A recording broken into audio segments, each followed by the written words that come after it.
If weeding is the only way you manage weeds in your yard, you might be working much too hard. Today I'm sharing another approach, an approach that garden designers are doing to solve this problem. I won't promise you a totally weedless garden, but there are many strategies that can reduce the need for weeding today, during the following months, and in the future years, just to prevent you to keep weeding the same plants year after year. Welcome to Garden Design Stories. If you are new here, hi, I'm Sari, and on this channel we are making garden design simple and practical. If you want to create a garden that you love and that helps your support your lifestyle, please subscribe and follow along. Today we are going to discuss about the weeds. If you look back a little bit, I'm sure that you have had an idea, a vision about a beautiful flower bed. You choose the plants, you start digging, and you plant the plants. You are very happy with the result. But very soon the creep but very soon the weeds start creeping in. They will establish between the plants. They creep in from the edges of the flower bed, and you were so happy with the end result. But now you might feel, oh, why on earth did I ever start creating this planting bed? And it's very discouraging. But it doesn't mean that you have failed as a gardener. But there are some steps that would have been good to take before you started ever creating that planting bed. Those are the steps that you should have done in the design phase of this area you have created. But before you start pulling these weeds by hand year after year, let's take a step back. First of all, what are weeds? Weeds are normally the plants that are growing wild in the nature, in the environment that is surrounding your yard. They are thriving in those natural conditions, and now they are trying to also come back to the areas maybe they have been growing before your yard, before your home. And they are trying to sneaking in into the flower beds and all the bare patches in your yard. So they are plants like any other plant, but they are just growing in a wrong place between the plants that you intended to have in your garden. And when you consider weed management, weeding and pulling the weeds by hand is not weed management. Weed management comes much earlier. It starts with the design phases of your garden. And it means that you consider how the weeds are coming into your garden, how and where they want to grow, where they thrive, and also how they grow and spread. And when you start tackling those things with design strategies and decisions, you have a great opportunity to reduce the amount of time you need to use for weeding. And when you are thinking like a garden designer would, you think that you want to create planting beds, flower beds, all those shrub borders, and all places where you are intending to plant something else than weeds. You have to consider how to build and create and design those areas so that weeds have difficulties to enter those places, establish those places, and also to grow and thrive and spread in those places.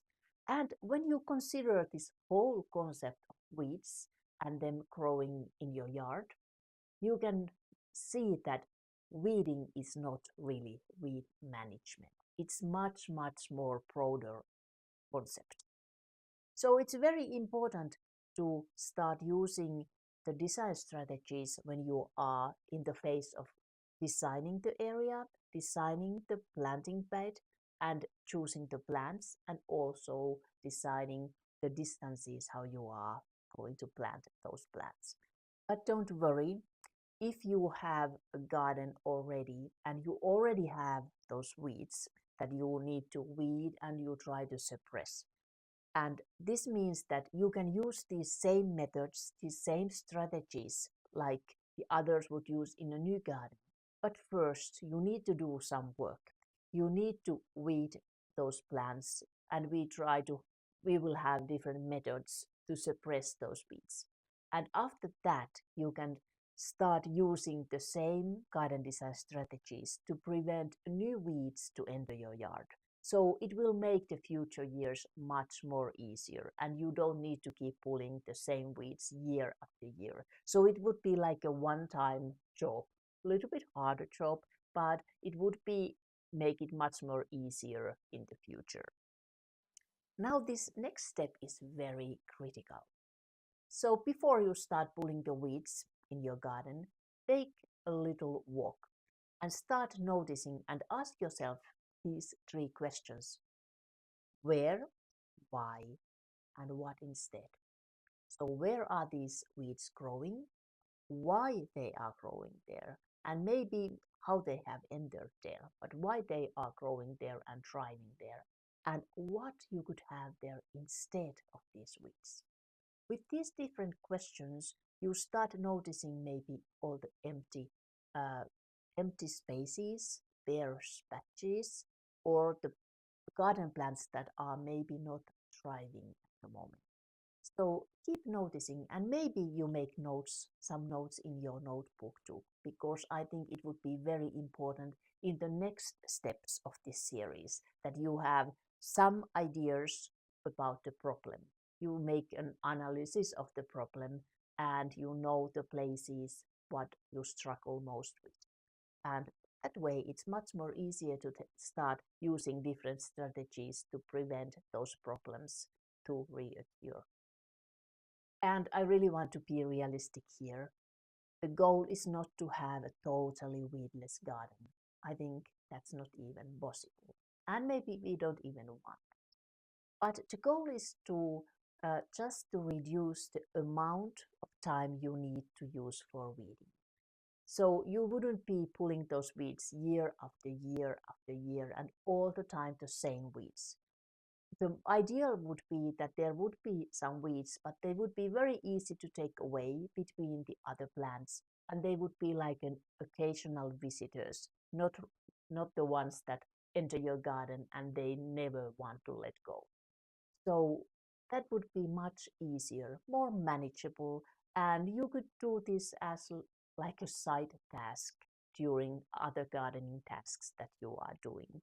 And it would be okay, it would be nice. And I know some people think that weeding is like a meditative job, but when you have too much weeds, too much weeding, it also takes your time from other very pleasant garden tasks that you could be doing and maybe designing something new features into your yard. Next time we will look at how those weeds enter into your garden. When you know the roots, how the weeds are coming into your garden, it's much more easier to start tackling the problems and to prevent them before they enter your garden. So it will make everything much easier. But you got to know the different ways they sneak into your garden to be able to prevent them and choose the right strategies. I will add a link in the show notes so you can watch the second part of this series.